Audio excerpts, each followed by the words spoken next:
अस्सलाम वालेकुम नाज़रीन, आप देख रहे हैं प्रोग्राम खबर गर्म है। मैं हूं सोनिया अदनान और मेरे साथ मौजूद हैं एहतशामुल हक।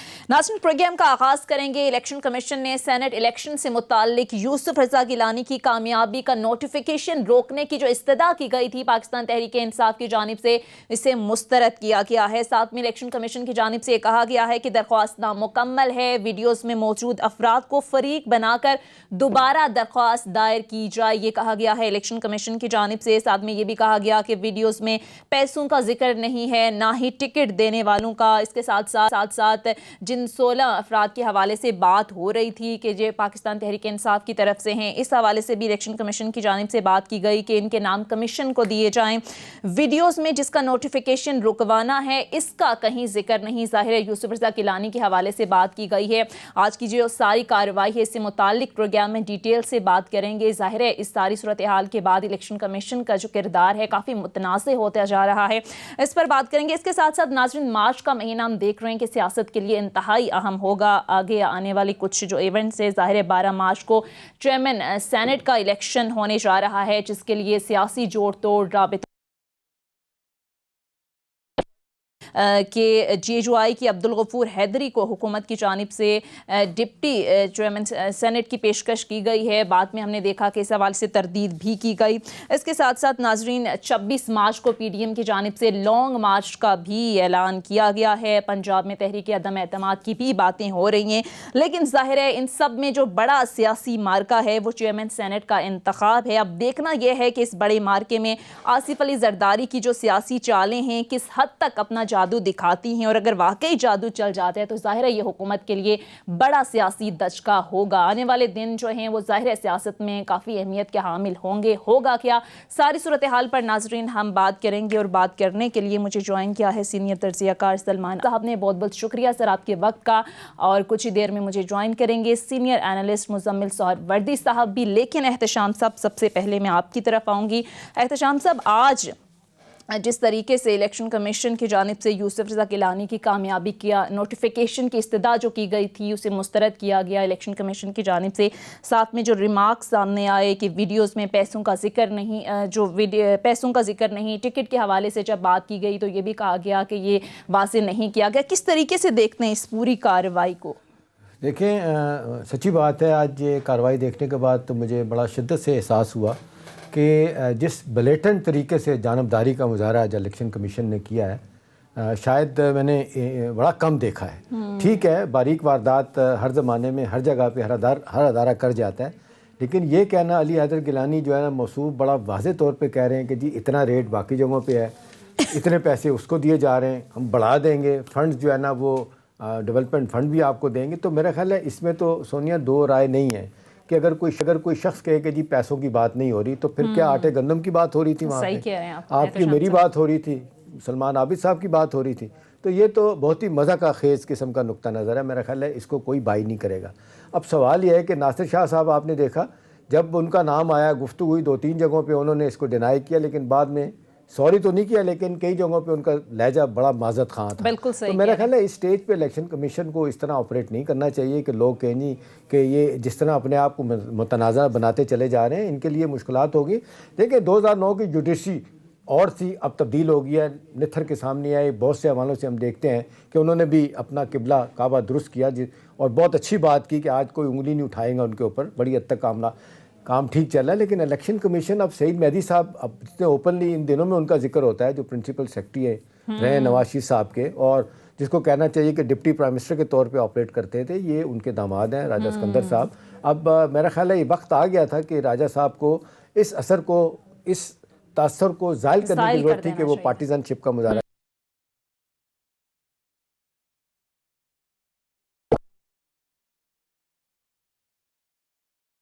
ये केस चल रहा था अदालत में, और जिस तरीके से इतनी स्ट्रॉन्ग ऑब्जर्वेशन आई थी जब ये ओपन बैलेट की बात के लिए सुप्रीम कोर्ट के पास हुकूमत गई थी, तो वहाँ आपने देखा कि नाम लेके उनको बुला के किस्म का डांटा गया चीफ इलेक्शन कमिश्नर को।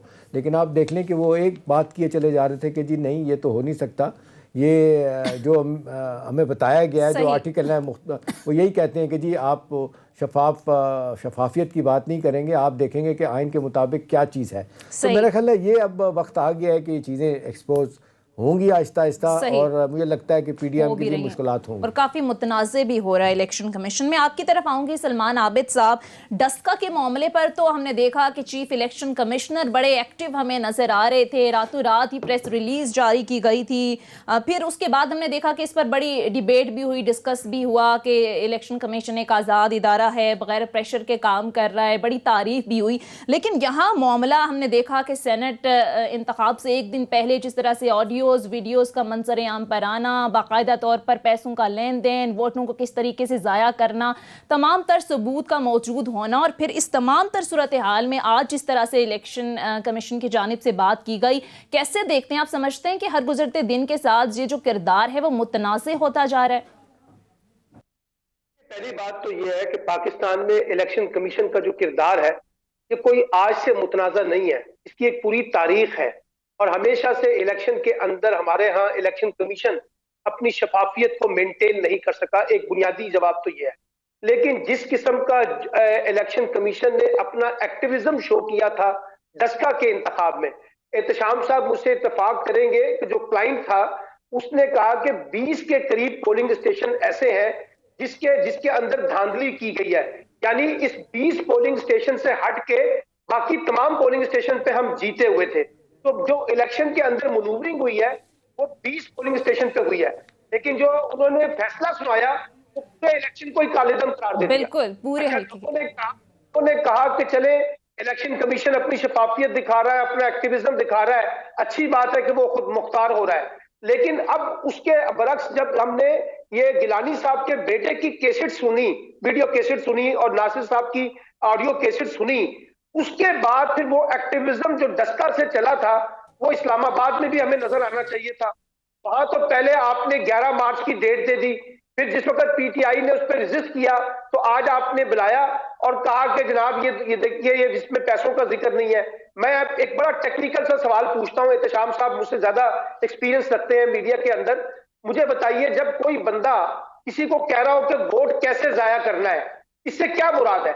इससे मुराद यह है कि आपने अपना वोट जाके जाया करना है। अच्छा, आप वोट डालने की बात करते हैं ना, वोट जाया करने की बात तो नहीं करते। अच्छा, दूसरी बात नासिर शराजी साहब वाली नासिर साहब वाली कैसेट है नासिर शाह की, उसके अंदर तो गिव एंड टेक की बात हो रही थी, ज्यादा पैसों की, कम पैसों की, अच्छा हम आपको मैनेज कर लेंगे, आगे जाके कर लेंगे। उस पर इलेक्शन कमीशन का ये कहना कि जनाब देखिए शवाहिद उस तरह से नहीं है, इसमें पैसों का जिक्र नहीं हुआ।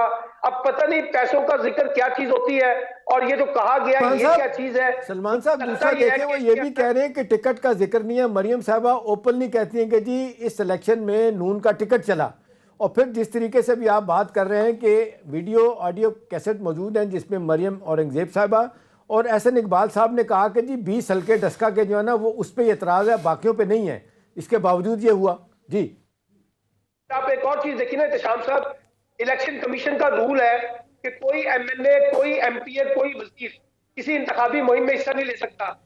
आप मुझे बताइए राना सनाउल्लाह, एहसन इकबाल के खिलाफ कोई कार्रवाई की इलेक्शन कमीशन ने जो वहां पर बैठे हुए थे? इसी तरीके से पीटीआई के लोग थे, यानी एक चूजी किस्म का फैसला हो गया और लोगों ने उसके ऊपर एतराजात भी उठाए। अब ये मामला क्योंकि कोर्ट में चला गया है इसलिए इस पर ज्यादा गुफ्तगू नहीं होनी चाहिए, लेकिन आज के फैसले से असल सवाल क्या है कि अगर आपने 12 तारीख तक इंतजार करना है और डिलेइंग टैक्टिक्स ले करके गिलानी साहब को चेयरमैन बनने के लिए जो फैसिलिटेशन प्रोवाइड करनी है वो अगर इलेक्शन कमीशन ने करनी है तो फिर अल्लाह ही हाफिज है। सही, आप ये कह रहे हैं सलमान आबिद साहब के डिलेइंग टैक्टिक्स जो हैं वो इस्तेमाल किए जा रहे हैं। अच्छा एहतशाम साहब, एक और बड़ी इंटरेस्टिंग चीज देखने में सामने ये कहा गया कि वीडियो में जिसका नोटिफिकेशन रुकवाना इसका तो जिक्र ही नहीं है, तो ये फिर पिटीशन किस के बारे में गई है?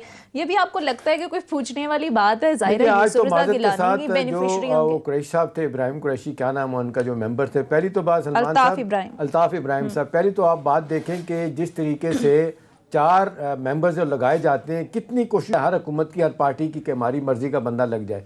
और फिर चीफ इलेक्शन कमिश्नर की आप देखें तैनाती पे भी आप देख लें किस तरह 2 बड़ी पार्टियां, ख़ास तौर पे पीपल्स पार्टी PMLN गेम करती रही कि किस तरह उनका बंदा लगे। ठीक है, ये राजा सिकंदर साहब इनके ज़माने में लगाए गए हैं और इस हवाले से मेरा ख्याल है PTI को फिर शायद ठीक है भुगतना भी चाहिए कि भाई आपने क्या देखा नहीं था मामलात किधर जा रहे थे, और भी लोगों के नाम दिया गए थे, या ऐसा क्यों हुआ?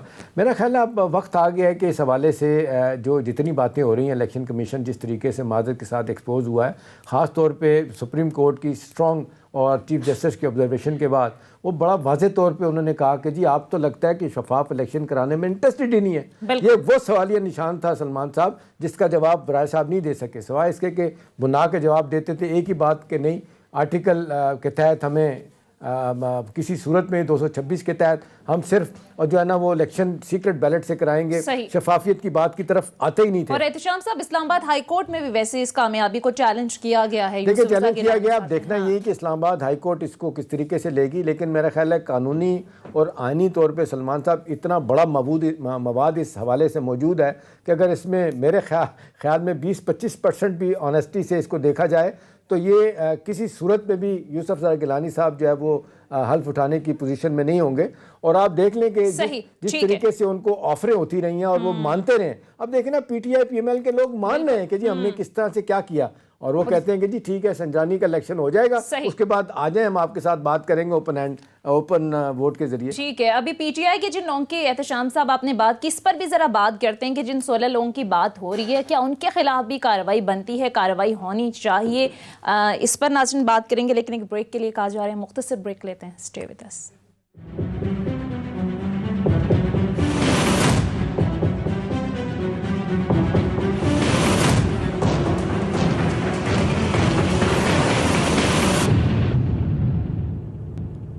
ब्रेक के बाद खुश आमदीद प्रोग्राम में मुझे ज्वाइन कर चुके हैं सीनियर तजज़ियाकार मुज़म्मिल सोहरवर्दी साहब भी। मुज़म्मिल सोहरवर्दी साहब बहुत शुक्रिया आपके वक्त का।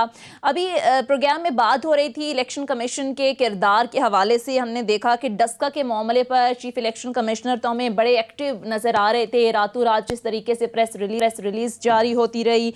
यहाँ सूरत हाल काफ़ी हमें मुख्तलिफ नज़र आई है। यहाँ 2 मार्च को दरख्वास्त आती है, फिर 6 मार्च को दरख्वास्त आती है और समाअत मुकर्रर होती है जनाब 11 मार्च को, फिर 8 मार्च को ज़ाहिर है तीसरी दरख्वास्त आती है, मामला जो है वो मीडिया पर आता है, फिर जाकर समाअत के लिए मुकर्रर की जाती है दरख्वास्त। और आज जो तमाम तर सूरत हाल रही, जिस तरीके से मुस्तरद किया गया नोटिफिकेशन और इलेक्शन कमीशन की जानिब से जो रिमार्क्स दिए गए, कैसे देखते हैं? आपको लगता है कि मुतनाज़े हो रहा है इलेक्शन कमीशन हर गुजरते दिन के साथ?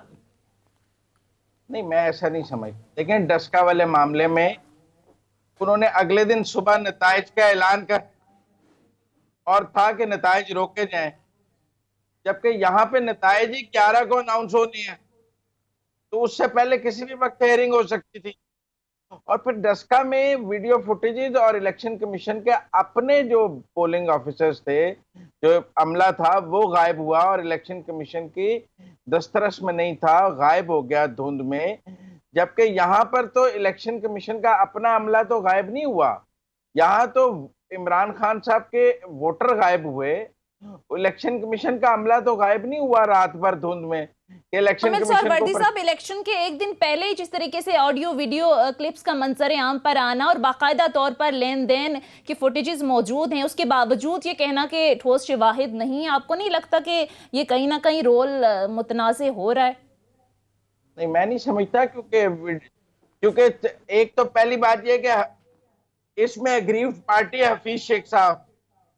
हफीज शेख साहब खुद तो कोई दरखास्त देने के लिए तैयार नहीं है, प्रॉक्सी दरखास्तें हैं, कभी किसी फरक हबीब से दिला देते हैं, कभी किसी से दिला देते हैं, कभी अली नवाज अवान से दिला देते हैं।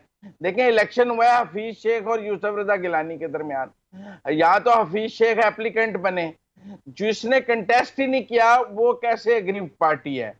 यहाँ तो अपना मुज़म्मिल साहब माजरत के साथ वो पीटीआई के हैं, वो पीटीआई के बिहाफ पे कोई बंदा भी जाके बात कर सकता है। बात तो ये होना कि हफीज शेख साहब ने डिनाई किया हो कि जी नहीं मैं नहीं जा रहा, तो ये जो मेरी जगह पेश हो रहे हैं गलत है, ऐसा नहीं हुआ। अगर ऐसी बात होती तो एंटरटेन ही ना करता उनको इलेक्शन कमीशन। आज एंटरटेन ही नहीं हुआ ना, आप समझे। और उन्हें कहा गया है कि अगर उनके पास पैसे लेने और देने का कोई सबूत है तो जितना कसूरवार देने वाला है उतना कसूरवार लेने वाला है। अब आप ये तो नहीं कर सकते कि आप जाकर कहें कि देने वाले को तो सजा दे दें और लेने वालों को माफ कर दें। जब सजा होगी तो लेने और देने दोनों को होगी। और पीटीआई सिर्फ एक यकतरफा दरखास्त दे रही है और कह रही है कि मेरे लोगों को तो माफ करते हैं, उनका नाम ना लें। लेकिन अली हैदर गिलानी को सजा देते हैं। मतलब जो ये नहीं हो सकता। यही उन्हें कहा गया है कि एफिडेविट लाएं, जिन लोगों ने पैसे लिए हैं उसका उनके भी नाम लाएं ताकि उन्हें भी सजा दी जाए। सही। सजा अच्छा। देने की तो बात कोई भी नहीं कर रहा जी कि अली हैदर को सजा देनी चाहिए। वो प्ली लेके गए हैं कि जी जिस तरीके से यूसुफ रजा गिलानी साहब इंतखाब जीते हैं उस प्रोसेस को उन्होंने चैलेंज किया कि यहाँ पे बहुत ज़्यादा पैसा चला, यहाँ पे मरियम साहबा ने कहा कि जी हमारा नून का टिकट बिका, उसको चैलेंज किया, उसकी बुनियाद पे उन्होंने कहा कि जी गलत हुआ है। लेकिन इसमें मुजम्मिल साहब जो कैच है ना, जो माजत के साथ मुझे लग रहा है, ये पार्टिजानशिप की इंतहा की गई है। इतने दिन तक बात ही नहीं सुनी गई। वो इलेक्शन कमीशन थ्रू आउट ये कहता रहा कि जी हम नहीं सुनेंगे आपकी बात, जो मर्जी कर लें आप। वो तो मीडिया पे इतना दबाव हुआ, उसके बाद सामने आया आज वो। जी मैं नहीं आपकी ये इस मौकफ से मुस्तफिक। मेरा ख्याल है कि इलेक्शन कमीशन ने इलेक्शन रिजल्ट अनाउंस करने से पहले सुना है और दरखास्त में कोई ऐसा मटेरियल नहीं है जिस पर फौरी एक्शन लिया जाए। ना तो यहाँ तो एफिडेविट ले आए कि मुझे पैसे दिए गए हैं 2 बंदों के, और फिर तो बात बन जाएगी। लेकिन एक और तजाद मुज़म्मिल सोहरावर्दी साहब, आज ये देखने में सामने आया कि आपको याद होगा जब ये वीडियो मंजर आम पर आई तो इलेक्शन कमीशन की जानिब से बाकायदा तौर पर ये कहा गया और खबरें भी मीडिया पर चली कि इस वीडियो का नोटिस लिया गया है। आज जब पीटीआई के वकील की जानिब से कहा गया कि इलेक्शन कमीशन ने वीडियो सामने आने पर नोटिस लिया, तो फिर डिनाई किया गया। उन्होंने कहा कि हमने तो कोई इस तरह की प्रेस रिलीज जारी नहीं की, ना हमने नोटिस लिया। अब नोटिस लेने की प्रेस रिलीज तो मैंने भी नहीं देखी है, लेकिन टिकर देखे हैं और वो जराए के हवाले से देखे हैं, लेकिन मैंने उसकी प्रेस रिलीज नहीं देखी है कि इलेक्शन कमीशन ने प्रेस रिलीज जारी की। सलमान साहब की तरफ। ठीक है सलमान आब्दी साहब, मैं आपकी तरफ आती हूँ। अब ये जिस तरीके से इलेक्शन कमीशन के रोल पर तो बात हो ही रही है, लेकिन अभी जिस तरह से मुज़म्मिल सोहरावर्दी साहब भी बात कर रहे थे कि वो जो लोग जिनके बारे में आज इलेक्शन कमीशन की जानिब से भी कहा गया है कि पीटीआई के जो लोग जिन्होंने पैसा लिया, जो बिके, उनके खिलाफ भी कार्रवाई होनी चाहिए, तो आपको लगता है कि ये पीटीआई की जानिब से भी जिन लोगों के खिलाफ बात हो रही है कि ये बिके, पैसा चला, उनके खिलाफ कार्रवाई होनी चाहिए? देखिए, कार्रवाई किसने करनी है? वो कार्रवाई तो इलेक्शन कमीशन ने करनी है ना। तो इलेक्शन कमीशन को तो पहले इस बात को इन्वेस्टिगेट करना था कि ये जो वीडियो और ऑडियो है, क्या ये वाकई ऐसे ही है जैसे दिखाई जा रही है? क्योंकि मुज़म्मिल सोहरावर्दी साहब को भी अच्छी तरह पता है कि जो नासिर शाह साहब की ऑडियो है उसके अंदर तो गिव एंड टेक की बात हो रही थी ना, कि इतने पैसे दे दे, इतने पैसे कम है, ज्यादा है, डेवलपमेंट फंड के नाम पे, फला के नाम पे। अच्छा, अब इलेक्शन कमीशन ने इसको इन्वेस्टिगेट करना है। वो चाहे तो पीटीआई के लोग जो लेने वाले या देने वाले दोनों हैं, दोनों के खिलाफ फैसला सुनाए। लेकिन हो क्या रहा है? हुआ यह है कि आपने एक चीज के ऊपर पहले कहा कि हमने एक्शन लिया या नहीं लिया। मिसाल के तौर पे अगर इस वक्त कह रहे हैं कि हमने कोई अपना जो है ना ऐसा नोटिस नहीं लिया था, तो जिस वक्त मीडिया में ये खबरें चली थी तो इलेक्शन कमीशन क्या सो रहा था? उन्होंने इसकी तरदीद करना मुनासिब नहीं समझा कि वो ये तरदीद करता कि मीडिया में जो खबरें चल रही हैं कि जी हमने इसके ऊपर वीडियो पे नोटिस लिया है, हमने कोई नोटिस नहीं लिया। आज 4 दिन के बाद उनको पता चला कि हमने नोटिस नहीं लिया। 4 दिन तक इलेक्शन कमीशन इस मीडिया की खबरों पे खामोश रहा। एक बात। दूसरी बात यह है कि आपने इन्वेस्टिगेट करना है ना वीडियो को। जब वीडियो इन्वेस्टिगेट होगी तो उसमें पीटीआई के लोग जो इसमें पैसे ले रहे हैं, दे रहे हैं, वो सब लोग शामिल होंगे ना। तो आप इसको फर्दर लेके चले। अच्छा, दरखास्त क्या थी? दरखास्त ये थी कि जब तक आप इसका नोटिफिकेशन जो है उस वक्त तक रोक दें, जब तक कि ये सूरत हाल सामने नहीं आ जाती कि ये वीडियो जाली है, असली है, दुरुस्त है, गलत है। लेकिन उन्होंने कहा नहीं, हम आपकी दरखास्त मुस्तरद करते हैं। अच्छा, हो क्या रहा है? दूसरी बात जरा ध्यान रखिए, इन्होंने तो 11 तारीख को जो है ना इसके ऊपर कार्रवाई करनी थी। वो तो कल जब पीटीआई वाले गए तो आज उन्होंने इसके ऊपर नोटिस लिया ना, आज उन्होंने फिर इसको अर्ली इसके ऊपर अनाउंस किया है। तो कहने का मतलब ये है कि हमारे यहाँ, मैंने जैसे पहले कहा, इलेक्शन कमीशन का ये कोई पहला फैसला नहीं है, एक पूरी तारीख है मुतनाज़ा फैसलों की इलेक्शन कमीशन ऑफ पाकिस्तान की। और अनफॉर्चुनेटली हर पॉलिटिकल पार्टीज की इसके बारे में रिजर्वेशन नहीं है। आप खुद मुख्तारी और शफाफियत की बात करते हैं, मसलन जो पंजाब के इलेक्शन कमिश्नर है, उन्होंने तो इस तरह से बयान दिया जैसे वो बाकायदा कोई पार्टी है, यानी अभी वीडियो की इन्वेस्टिगेशन भी नहीं हुई, वो पहले अपना फैसला सुना रहे हैं। तो मुझे लगता है कि कुछ चीजों के अंदर वो जो एक्टिविज्म है वो हमें रिफ्लेक्ट होता हुआ नजर आ रहा है ना। वो डस्का से शुरू हुआ है, मैंने कहा वो यहां तक पहुंचा है। इसमें सलमान साहब एक और एलिमेंट भी है जो मेरा ख्याल है पीटीआई के पार्ट पे कोई इतना अच्छा नहीं है।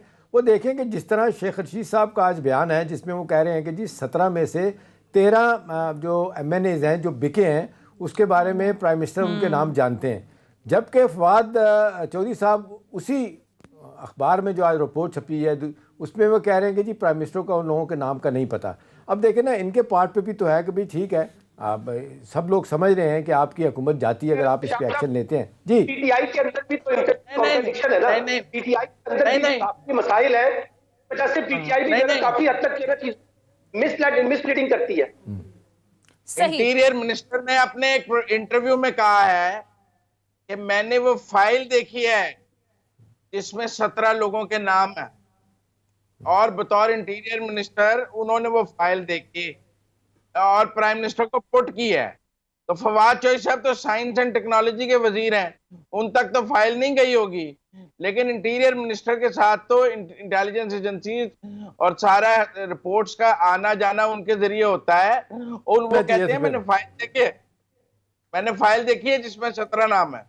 सही, ठीक है, लेकिन एहतशाम साहब अगर वहां पर कार्रवाई होती है जिस तरीके से वीडियोस मंजर आम पर आई, तो फिर जाहिर है ये जो हुकूमती लोग बिके, यही बात इलेक्शन कमीशन भी कर रहा है कि इस पर भी कार्रवाई होनी चाहिए। मेरा ख्याल है अगर थोड़ा सा भी 20-25% भी ध्यानदारी से इसको देखा जाए तो ओपन एंड शट केस है। बिल्कुल सही, इसमें बड़ा वाज़े तौर पे पैसे के लेन देन की बात हो रही है, वाज़े तौर पे बात हो रही है कि जी किस तरीके से नासिर शाह साहब कह रहे हैं कि जी यहाँ पे कितना रेट है आप बढ़ा देंगे, ना आपके पैसे पूरे हुए तो डेवलपमेंट फ़ंड से मिल जाएंगे। और सिंध में आपको पता है डेवलपमेंट फ़ंड का नाम मतलब ये है कि पैसे जेब में डालें।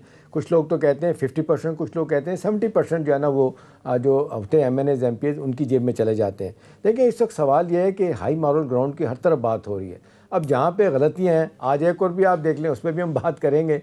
जिस तरीके से परवेज़ खटक साहब जाके मिलते हैं गफूर हैदरी साहब से, इस पर भी एहतशाम साहब जरा तफसील से बात करेंगे। लेकिन इस सारे मामले में मेरा ख्याल है कि इलेक्शन कमीशन ने अपने आप को मजीद मुतनाज़ा बनाया। इस पे एक हेयरिंग में इसको रिजेक्ट कर देना बात बनती नहीं है, और मेरा ख्याल है इस पे थोड़ी बहुत अगर दाराना तौर पर मुझे बात समझ आती बात होगी तो वो इस्लामाबाद हाई कोर्ट में होगी। सही, ठीक है एहतशाम साहब, इस पर मजीद भी बात करेंगे, लेकिन नाज़रीन मुझे एक मुख्तसर ब्रेक जा रहे हैं, ब्रेक लेते हैं, मजीद इशूज़ पर भी बात करेंगे। Stay with us.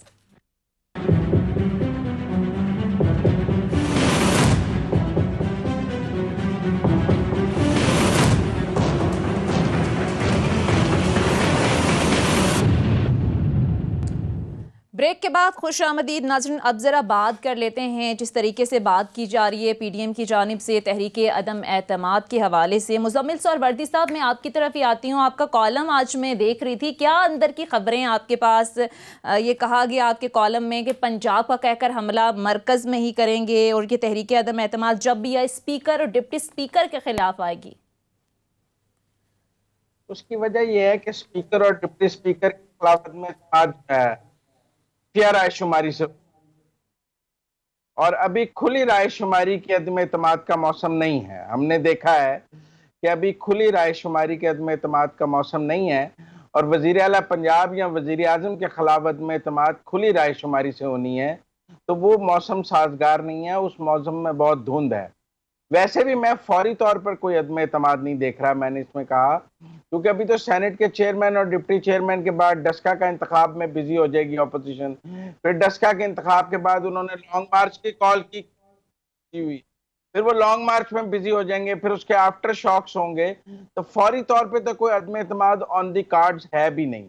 लेकिन अगर कभी वो शुरू करेंगे तो मेरा ख्याल है डिप्टी स्पीकर या स्पीकर कौमी असेंबली से करेंगे। ये काम उन्होंने पहले भी स्पीकर डिप्टी स्पीकर के खिलाफ मूव की थी, जो फिर विड्रॉ की थी। तो इसलिए मेरा ख्याल है कि मैं नहीं समझता।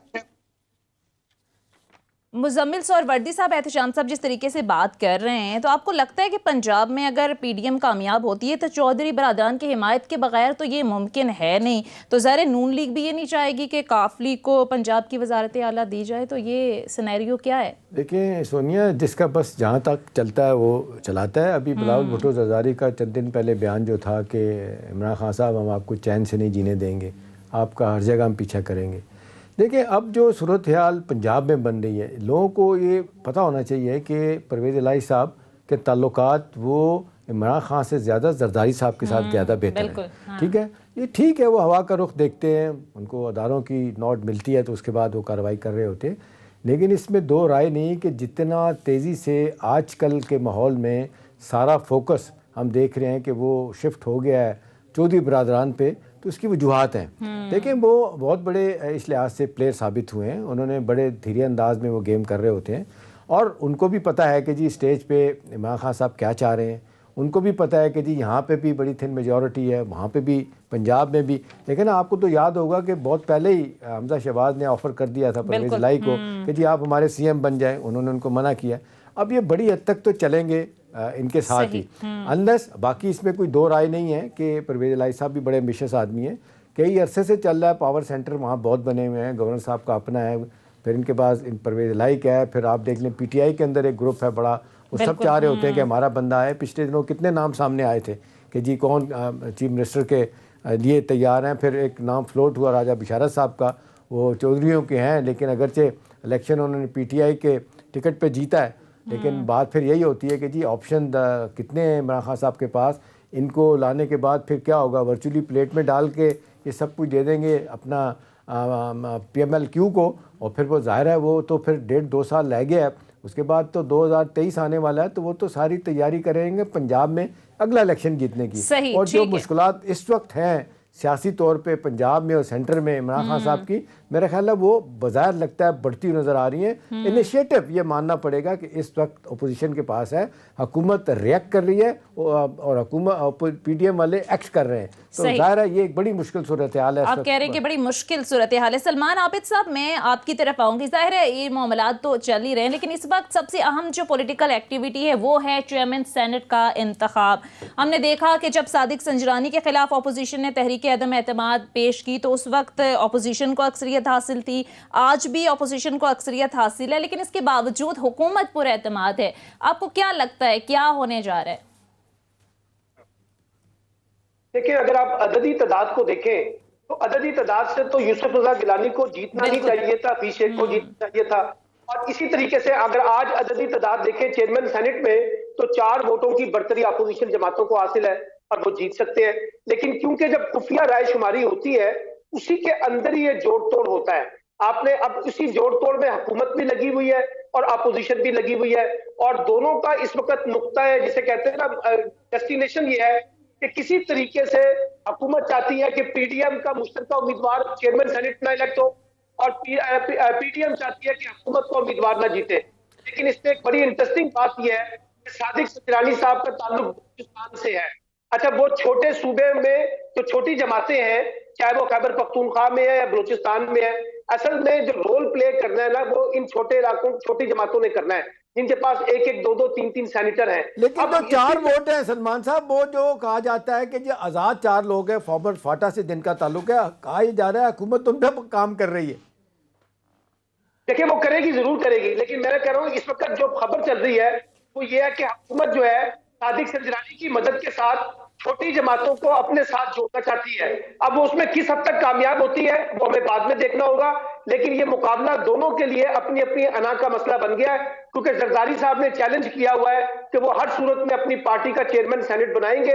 और आप देखिए कि पहले शिबली फराज का नाम आया था चेयरमैन सेनेट के लिए, फिर इस्लामाबाद की शिकस्त के बाद हुकूमत को विड्रॉ करना पड़ा और सादिक संजरानी पर इत्तेफाक करना पड़ा है। अब डिप्टी चेयरमैन के नाम पे इख्तिलाफात जो है वो अपोजिशन के अंदर भी है और अभी गवर्नमेंट के अंदर भी आ रहे हैं, और ये जोड़ तोड़ के लिए डिप्टी चेयरमैन की जो सीट है ना जी, ये इस्तेमाल होगी अगले 24 घंटों के अंदर अंदर। आप देखिएगा कि इसमें भी कोई डेवलपमेंट होगी, क्योंकि JUI अपना डिप्टी चेयरमैन लाना चाहती है, PMLN अपना लाना चाहती है, और इधर से PTI चाहती है कि अगर हमें अपनी डिप्टी चेयरमैनशिप को कुर्बान भी करना पड़े तो हम तैयार हैं, लेकिन किसी भी सूरत में गिलानी साहब को चलिए, आपका पॉइंट आ गया है सलमान आबिद साहब। आपसे जरा एहतशाम साहब कमेंट ले लेते हैं। आपको क्या लगता है, नंबर गेम तो अपोजिशन के हक में है फिलहाल, आपको कोई बड़ा असर नजर आ रहा है? वो आ रहा है कि जी 47 है हुकूमत के, 52 उनके पास हैं, फिर 4 और 5 की बात हो रही है, कोई 3 लोगों की बात कर रहे हैं कि 3 बंदों से फैसला हो जाएगा। लेकिन दूसरी तरफ लोग ये बात कर रहे हैं कि जो बातें पीपल्स पार्टी के हलकों की तरफ से आ रही हैं, उन्होंने कहा कि जी जब संजरानी को हटाया गया था तो उस टाइम किसकी पार्लिमानी ज़्यादा थी सेनेट में, लेकिन काम दिखाया जरदारी साहब ने। और आप देख लें कि किस तरीके से PDM के लोग उंगलियां दबा के बैठे रहे और आज तक परेशान हैं, और फिर उसका किसी हद तक अजाला जरदारी साहब ने इस्लामाबाद के इलेक्शन में गिलानी साहब को जितवा के कर दिया।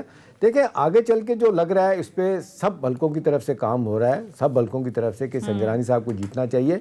लेकिन बजाय जिस तरह सलमान साहब कह रहे हैं कि मेरा अपना भी यही ख्याल है कि अगर आप नंबर गेम में जाएँ तो PDM के लिए इतनी मुश्किलात नहीं होनी चाहिए।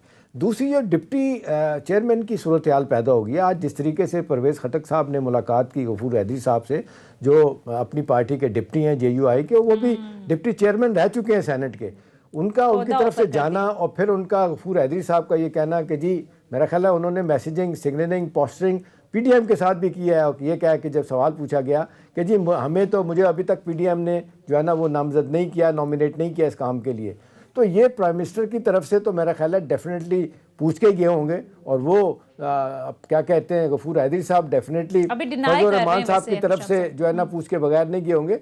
लेकिन इसमें जो सोशल मीडिया पे जो ट्रेंड चल रहा है बड़ा शानदार है।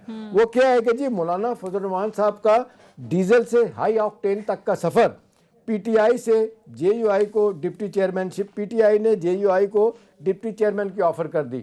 अब ऐसे ये भी तो बड़ी अफसोसनाक बात है ना, बहुत ज़्यादा क्रिटिसिज्म मेरा ख्याल है पार्टी के अंदर और बाहर से PTI के ख़िलाफ़ आएगा कि जी जिसके ख़िलाफ़ सबसे ज़्यादा प्राइम मिनिस्टर साहब बोले हैं उनका आदमी क्यों चला गया। अगरचे आप देख लें थोड़ी डिनाइल की बातें शुरू कर दी हैं दोनों तरफ से, मुझे ख्याल है एहसास हुआ कि गलत हो गया। लेकिन सियासत में तो आपने देखा कोई जिसको कहते हैं आखिरी हर्फ नहीं होता। पंजाब में एहतशाम सब जिस तरीके से सीट एडजस्टमेंट हुई और जिस तरह से मरीम नवाज के कुछ दिन पहले बयानात आए वो भी किसी से ढके छुपे नहीं है।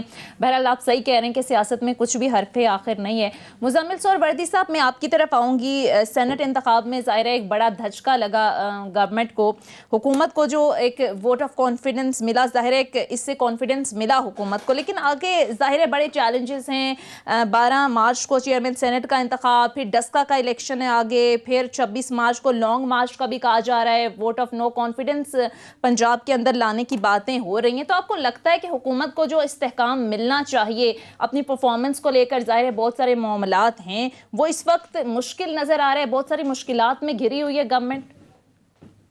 एक तो मैं थोड़ा सा यहाँ ऐड करना चाहता हूँ कि जो PTI ने पीपल्स पार्टी को वोट डाला है सलीम मांडवी वाला के इलेक्शन में, आज तक पीपल्स पार्टी ने PTI को वोट नहीं डाला है।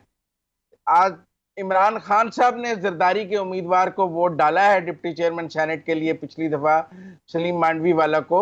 अभी तक जरदारी साहब ने PTI के किसी उम्मीदवार को वोट डालने की रिवायत नहीं पैदा की है। तो एक तो ये बात रिकॉर्ड पे रहनी चाहिए कि अगर वो पीपल पार्टी को वोट डाल सकते हैं तो फजल रहमान को क्यों नहीं डाल सकते इमरान खान, उनका ट्रैक रिकॉर्ड कुछ ऐसा है। लेकिन अब्दुल गफूर हैदरी साहब को PDM ने नामजद कर दिया है, अभी तक PTI अपना कैंडिडेट डिप्टी चेयरमैन सेनेट का नहीं ला सकी है। और बड़ी पार्टी होने के बावजूद कि वो उनको चेयरमैन सेनेट जो है वो कुर्बान करना पड़ा है अपने लिए। और ये भी सियासी कमजोरी है कि वो सेनेट की सबसे बड़ी पार्टी हैं, उनके सबसे ज्यादा सेनेटर्स हैं, लेकिन वो ना चेयरमैन का स्लॉट अपने पास रख पा रहे हैं ना डिप्टी चेयरमैन का अपने पास रख पा रहे हैं। और ऐसा लग रहा है कि डिप्टी चेयरमैन का स्लॉट भी उन्हें अपने इत्तेहादियों को देना पड़ेगा। तो ये कोई मुस्तहकम सियासी पोजीशन तहरीक इंसाफ की नहीं नजर आ रही है। उनको लीडर ऑफ द ओपोजिशन दे देंगे ना वहाँ पे सेनेट में, वो इस तरीके से फैसला भी हो गया है ना।